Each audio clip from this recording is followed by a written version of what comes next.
ఒకటి లవ్ జిహాద్ అనే పదాన్ని ఆర్గనైజ్డ్గా చాలా జాగ్రత్తగా క్రియేట్ చేసి ఓ వాట్సాప్ యూనివర్సిటీ దాని వెనుకలో ఉన్నటువంటి ఒక పార్టీ చాలా జాగ్రత్తగా అంతే స్పీడ్గా ఫాస్ట్గా జనాల మధ్యలోకి చొచ్చుకుపోయేలా చేస్తూ దాని వెనుకలో ఇంకో కుట్ర చేసింది భగవా లవ్ ట్రాప్ అనేది. ఎస్, అది అమలు జరుగుతోంది.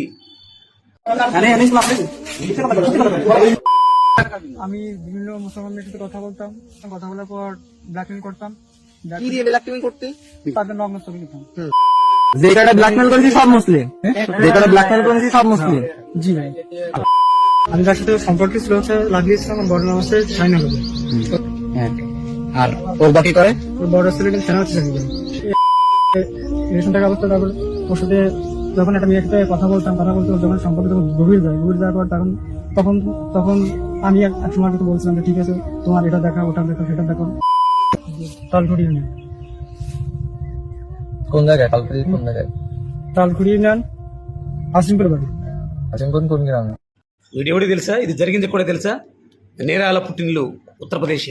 ఎస్, వీడి పేరు ఫిరోజ్ అని ఒక చోట, అఖిల్ అని ఒక చోట, అతీఫ్ అని ఒక చోట, రకరకాల ప్రాంతాల్లో రకరకాల ముస్లిం పేర్లతో నేను ముస్లిం అని చెప్పుకుంటూ దాదాపు ఒక 5 నుంచి 10 మంది ముస్లిం గర్ల్స్ని దగ్గరయ్యి వాళ్ళ చేత వీడియోలు ఫోటోలు తీస్తూ చాలా జాగ్రత్తగా ఆకర్షితుడై వాళ్ళతో సెక్సువల్ అసాల్ట్ చేయడం, లైంగిక వేధింపులు చేయడంతో పోలీసులు వాడిని పట్టుకున్నారు. పట్టుకొని అసలు మ్యాటర్ బయటకు తీస్తారు. ఈడు ఒక హిందువు, ఈడు ముస్లిం కాదు, ముస్లిమేతరుడు, ముస్లిం పేర్లతో అమ్మాయిలకు దగ్గరయ్యి ఇది చేస్తూ దానికి భగవా లవ్ ట్రాప్ అని పేరు పెడుతూ ఎంజాయ్ చేస్తూ ఉంటాడు.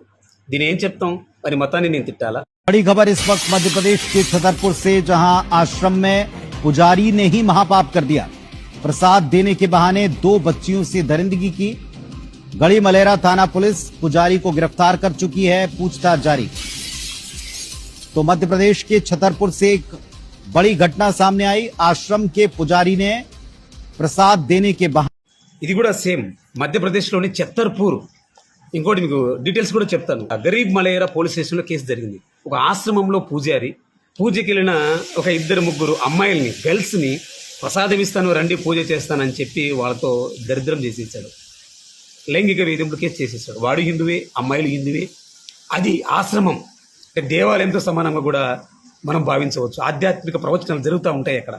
మరి దీన్ని మనం మతం పేరుతో, హిందుత్వ పేరుతో నేను మాట్లాడాలా?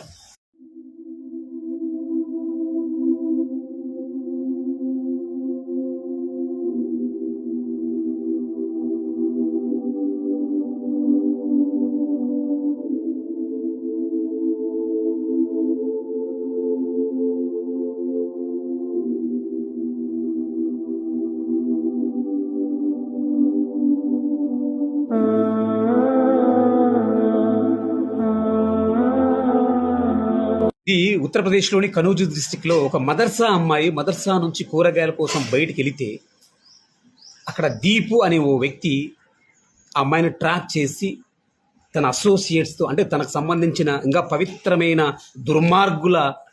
దుర్మార్గపు స్నేహితులతో కలిసి ఆ 14 సంవత్సరాల మదర్సా అమ్మాయిని ట్రాప్ చేసి అక్కడి నుంచి తీసుకెళ్ళి ఇక్కడ ముళ్ళలోకి, చెట్ల కొంపలోకి వాడు తీసుకెళ్ళాల, తన ఇంట్లోకి తీసుకెళ్ళి కొన్ని రోజుల పాటు వాడి స్నేహితులతో కలిపి ఆ అమ్మాయిని పాడు చేసి లైంగిక వేధింపులు, అలాగే చంపి లాస్ట్కి అమ్మాయిని ఎలా అనుభవించారో తెలుసా? ఎంత దారుణంగా అనుభవించారో తెలుసా? అమ్మాయికి మందు తాపి ఆ మందు మత్తులో ఉన్న అమ్మాయిని రేప్ చేసి ఆ అమ్మాయికి కింద మెట్టలు తొడిగి నుదుటిన సింధూరం తిలకం దిద్ది రేప్ చేసి చంపి వాడు ఆ దీపు అనే వాని ఇంటిపై చెత్త మీదనే దాచిపెట్టాడు. 3 రోజులకు బయటపడింది, పట్టుకున్నారు. విషయం తెలిస్తే ఎక్కడ ఇదైపోతుందని పోలీసులు గుట్టు చప్పుడు కాకుండా వాడిని అరెస్ట్ చేసినట్టు తెలుస్తూ ఉంది సోషల్ మీడియా కథనాల రిపోర్ట్ ద్వారా. మరి వాడిని కులాన్ని తిట్టాలా, వాని తత్వాన్ని తిట్టాలా, వాని మతాన్ని తిట్టాలా? ఇలాంటి మతం ప్రపంచంలో ఎక్కడా ఉండకూడదు. ప్రపంచం నాశనం అయిపోతుంది. ఈ దేశంలో ఇలాంటి మతాన్ని తుడిచేస్తే దేశం సుభిక్షంగా ఉంటుంది, చాలా సంతోషంగా ఉంటుందని నేను అనగలను, కానీ నేను అనను. ఎందుకంటే తప్పు అన్ని మతాల్లో, అన్ని కులాల్లో, అన్ని వర్గాలు జరుగుతూ ఉంటాయి. తప్పు చేసిన వాడిని మాత్రమే తిడతాను తప్ప వాడి మతాన్ని నేను తిట్టాను.